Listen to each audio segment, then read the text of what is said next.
If you're interested in finding the right seasonal color palette for yourself, you've probably tried some type of a self-diagnosis of finding your season. And the first step of this diagnosis usually starts with looking at if you look better in warm or cool colors, right? Whether it's the fuchsia versus orange test or the white versus ivory test, everybody tells you that you first need to know if your season is warm or cool. But have you ever found that you look equally good or bad in both? Today's video is for those of you out there that have tried out these self-diagnosis methods of finding your season, but were still left scratching your head.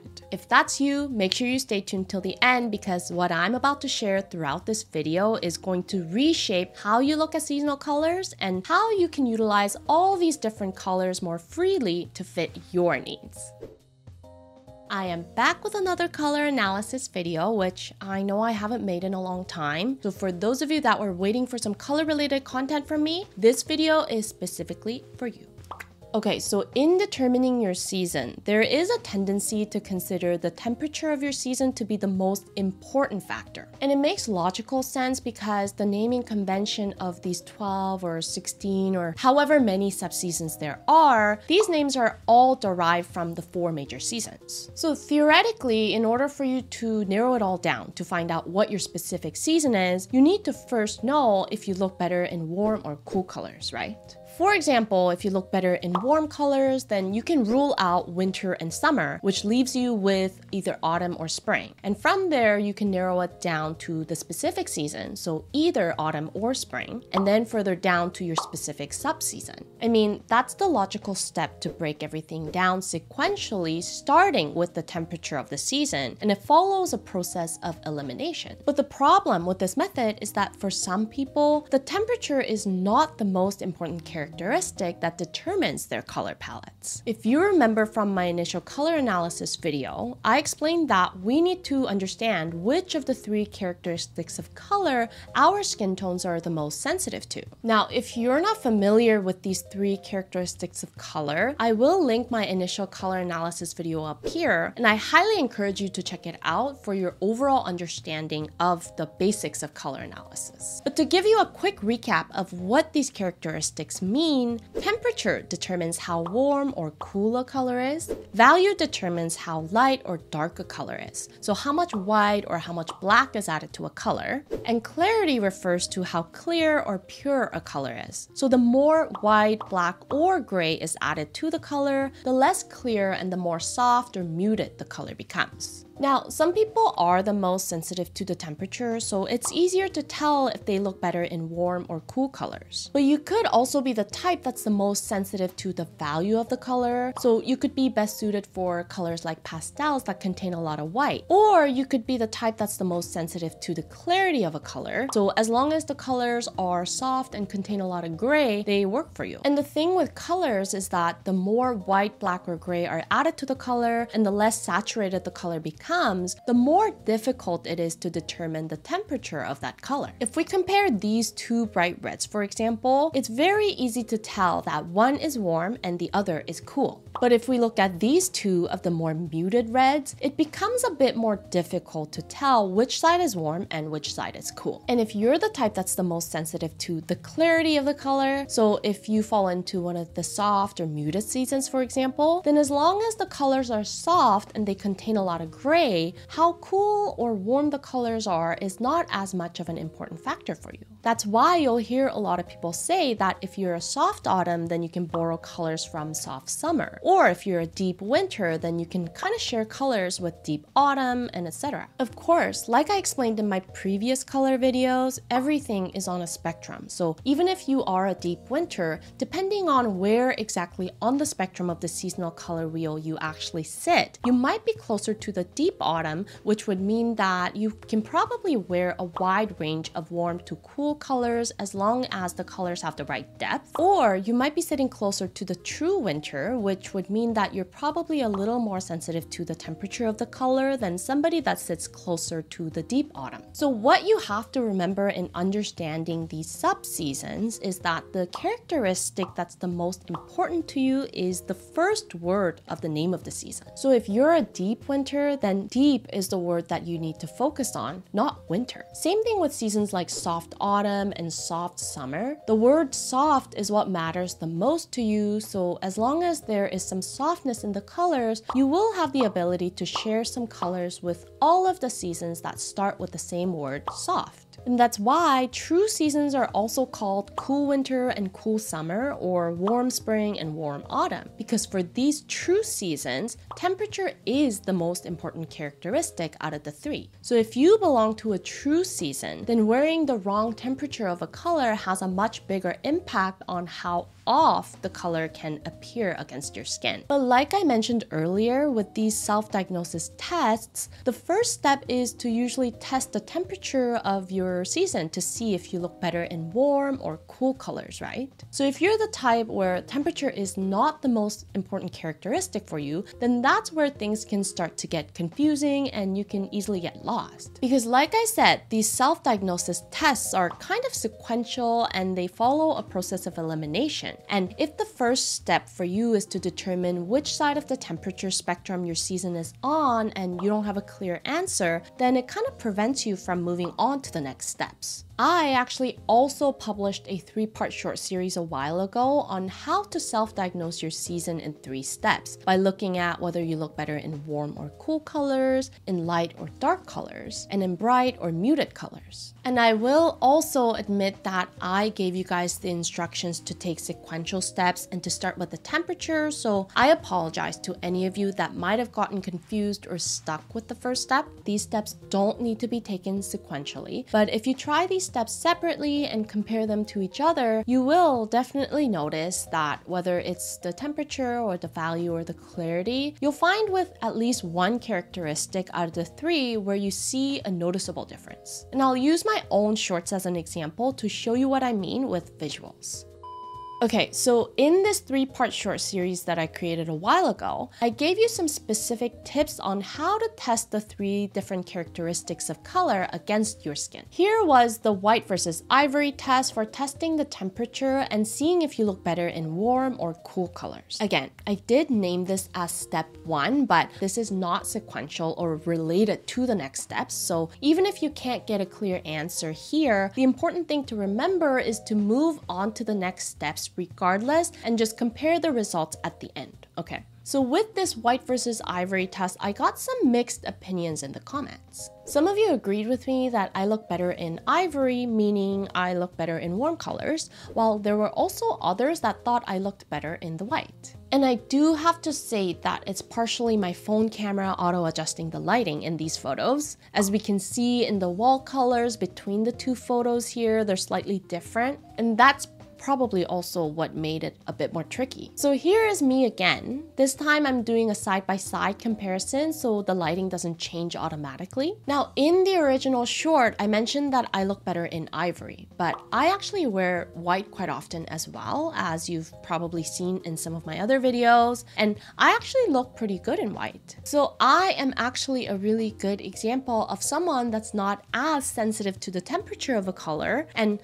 I can also tell you that it kind of depends on your preference as well, because I have olive skin. And if you remember from my olive skin video, I mentioned that olive skins have both yellow and blue present in our skin tone, which is what makes our skin green. And the reason why I'm not as sensitive to the temperature of a color is because when I wear a warmer color like ivory, it enhances the yellowness of my skin more, but it also gives my skin an even appearance, so my skin appears brighter overall. And when I wear white, it brings out the darkness of the blue undertones a little more, but it also neutralizes and subdues the warmth in my skin, so my skin shows less of that yellowish appearance that olive skins tend to have. So what I mean by this being related to preference to some extent is that having olive skin actually allows you to go either way depending on your preference. So if you want to bring out and highlight the warmth of your skin more, you're able to do that with warmer colors, and if you want to neutralize the warmth, then you can also do that with cooler colors. So I actually think that this is kind of a blessing and a great pro for olive skin tones in being able to use a wider range of warm and cool color colors in the temperature spectrum, but I would still advise against a very warm or a very cool color for olives because we don't want to enhance one side of the spectrum too much. Okay, so now that we've established that temperature is not the characteristic that my skin tone is the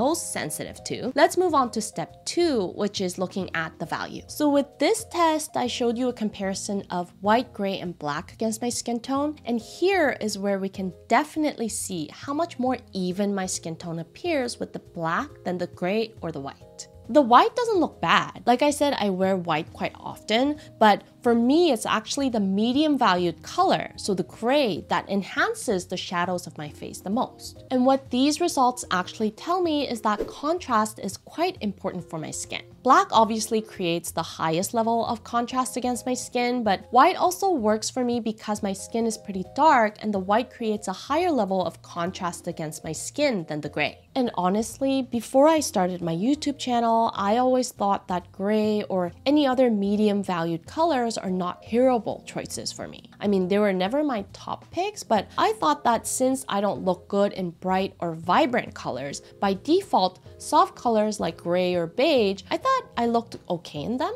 But with starting YouTube and seeing myself in videos every week in different outfits made me realize how terrible these medium valued colors actually look on me. So if you guys are all very confused by color analysis, I can tell you that as somebody who has a good level of knowledge about this topic and who has an eye for these things, I obviously still make mistakes, and you'd be surprised at how many color analysts I've heard also make mistakes. So trust me, you are not alone in being confused about all this stuff. So rather than looking at yourself in the mirror when you're doing these tests, take photos of yourself instead and see if you can tell the difference more clearly. On a personal note, I recently moved, so while I was packing, I took it as an opportunity to get rid of a lot of my medium valued colored tops for this specific reason. But that's not to say that you can't wear medium valued colors at all if you're like me. I'm sticking with my grays and beiges and any other medium valued colors in my bottoms. So when I'm wearing these cute beige shorts, for example, I'll remember to pair it with a darker colored top to add the contrast that my skin needs and to make wearing a dark color near my face a priority. So I just want to make it clear that you don't have to restrict yourself completely from certain color groups just because they're not colors found in your season. You can still wear them in your bottoms like I do so the color is away from your face, or you can incorporate the colors that don't work with your skin tone in smaller items like your accessories. So there's still ways for you to incorporate colors outside of your season into your wardrobe. Alright, now let's look at the clarity or the brightness of the colors. With this last part of my short series, I used the lipstick trick that I explained in my skin tone video in determining which level of clarity works the best for me. Now, with this test, what we're looking at is how harmonious the colors are working with the skin. And with these three colors, you'll notice that the muted and the darker colors work a lot more harmoniously with my skin tone overall, whereas the bright color just sits on top of me and doesn't really blend in with my skin. There were some of you that said you liked the bright color on me the best, but what we're focusing on with this step is how harmonious the colors work with the overall skin tone. So if you like the brightness of the red lips itself, you might think that the bright looks good on me. But if we compare me to someone that is actually a bright or a clear season, you'll notice how in the photo of me, your eyes are first drawn to my lips, whereas in Emma Stone's face, your eyes are first drawn to her eyes and not to her lips. Now, between the muted and the dark, I actually got more people saying that the muted works better for me because the dark lips weigh me down too much. So again, this is where it can get really interesting, right? Because in the previous step, between the black and the gray, I was definitely better suited for the black. So what this step tells me is that an element of softness is still an important factor for me. When I wear just the black alone near my face, I hope you guys can see that it does look a little too dark and heavy for me. Now, if I open up the shirt and wear a lighter color as an inner layer, it adds that element of softness I was talking about. If you remember from my videos explaining the 16 season system, I talked about soft winter, which I explained as sort of an in-between season between deep winter and soft summer. So for soft winters, there needs to be a hint of that soft element in the colors because the actual deep winter colors can weigh you down too much and it can look a little harsh on you. And I can definitely relate to that because deep and dark colors mixed with an element of softness are my best colors. And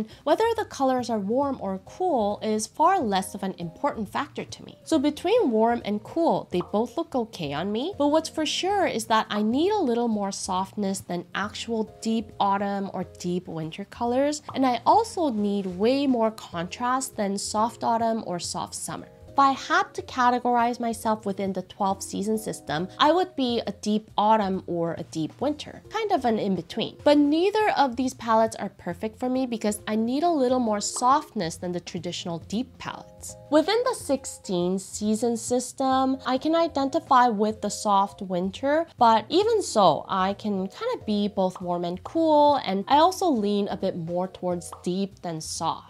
So you see what I mean, that it's complicated? But as you can see, once you look at how these three characteristics of colors work with your skin tone separately but not sequentially, the process of elimination definitely becomes a little clearer and easier. And I hope you can see how the process of ruling out these different factors makes a lot more sense once you stop getting fixated on the temperature of the season alone. Like I explained in my previous color analysis videos, how you land on your personal color palette is not by browsing online for stereotypical templates of what the colors of a specific season are supposed to be. I mean, you might be lucky enough that you do fall perfectly into that stereotypical and cookie cutter example of a season, but most of us don't, and that's why they're called personal color palettes. And today's video was just about explaining the overall coloring, but if we take into account your individual features and the overall image or the impression that your face gives off, your personal style and preference and taste, combining all these factors makes your palette extremely personal and customized. So don't be frustrated that you're not able to land on a specific season that works for you perfectly. To find that perfect palette is a journey in itself, especially if you're trying to self-diagnose and trying to find all this out by yourself. But just remember that it is the process of the journey that also makes it fun and worthwhile as well. So be patient with the process and have fun with it. I do just want to say that lately, as my channel is growing and as I'm interacting with more and more people through my content as well as through my consultations, I'm really realizing the importance of personal preference and taste that need to be taken into account in landing on your signature style. And with thinking a lot about this, I am planning on making some structural changes to my consultation services to make it a bit more encompassing and considerate of your own personal preferences, and also to make it available and accessible to more of you as well. I'm actually going to provide all these details in a separate video outlining the changes and what the future mode of my services is going to look like. And I'm going to release that video sometime next week. So if you're interested in signing up for a consultation with me, please look out for a separate video announcement in the next few days. And make sure to turn on your notification if you haven't already so you don't miss it. I'll see you in my next video. And until then, stay unique and stay gorgeous.